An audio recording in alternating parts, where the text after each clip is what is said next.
स्वाधीनता दिवस अवसर में अरण्य आश्रय संगठन तरफ पुरी सहरर उपकंठरे अवस्थित स्टर्लिंग रिसोर्ट सहयोग रे होटेल परिसर रे एक विशाल वृक्षरोपण कार्यक्रम अनुष्ठित हो जाइछि।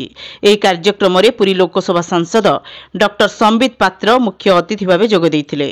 श्री पात्र को होटेल स्टर्लिंग पक्षरु भव्य स्वागत संबर्धना करा जायथिला। परे परे श्री पात्र होटेल परिसर रे वृक्षरोपण करने सह अरण्य आश्रयर एभली कार्य को भूयसी प्रशंसा करथिले।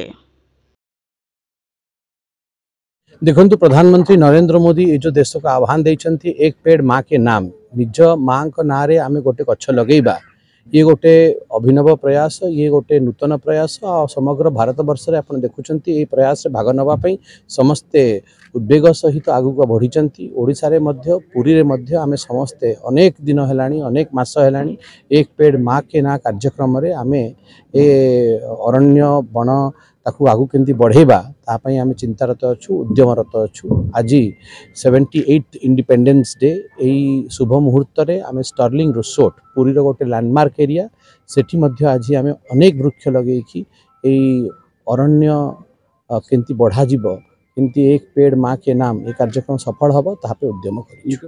एही कार्यक्रम रे स्टर्लिंग रिसोर्ट रो जेनेरल मैनेजर को सह अन्य कर्मचारी माने एवं अरण्य आश्रय संगठन संपादक दिलीप मिश्र, उपसभापति अक्षय प्रहराज और सौमेन्द्र नायक, कोषाध्यक्ष सुजित महांती, परामर्शदात्री आईनजीवी सुदशा पंडा, कार्यकारी सदस्य अमर पट्टनायक, सत्यनारायण प्रधानी, भगवान मिश्र, उमेश साहू, प्रदीप्त त्रिपाठी, विश्वजित लेंका और सुशांत नायक प्रमुख उपस्थित रही वृक्षरोपण करथिले।